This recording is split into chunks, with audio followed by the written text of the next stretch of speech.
High families, சத்தான எள்ளுருண்டை செய்கிறது எப்படின்னு பார்க்கலாமா? வாங்க வீடியோக்குள்ளே போகலாம்.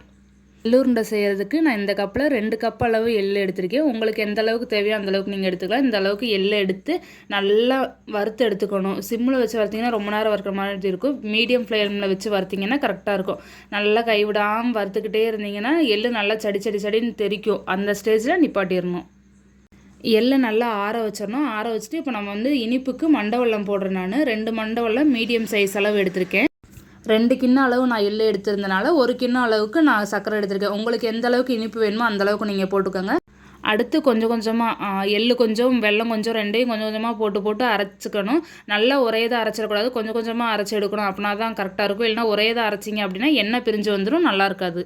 நிறைய இருந்தனால இன்னொரு பாத்திரத்துக்கு மாற்றிட்டு நல்லா ஒரு பெரட்டி விட்டுட்டு நெய் கொஞ்சம் சூடு பண்ணி ஊற்றுனீங்க அப்படின்னா தான் அந்த வெள்ளத்தோட இலகி வரும். நான் இந்த அளவுக்கு நெய் ஊற்றிருக்கேன். உங்ககிட்ட நெய் இல்லை அப்படின்னா நல்லெண்ணெய் கூட ஊற்றிக்கலாம். நல்லெண்ணெய் ஊற்றினாலும் நல்லா தான் இருக்கும். நெய் சூடாக இருக்கும்போது இந்த மாதிரி நல்லா பெரட்டி விட்டுட்டிங்க அப்படின்னா எல்லா சைடும் கலந்து வந்துடும். அடுத்து நம்ம ஒவ்வொரு உருண்டையாக பிடிச்சி எடுத்து வச்சிடலாம். லைட்டாக சூடாக இருக்கப்பே உருண்டை பிடிச்சிங்க அப்படின்னா தான் நல்லா கரெக்டாக வரும். கொஞ்சம் ஆறிடுச்சு அப்படின்னா ஒரு மாதிரி உதிர்ந்து போகும்.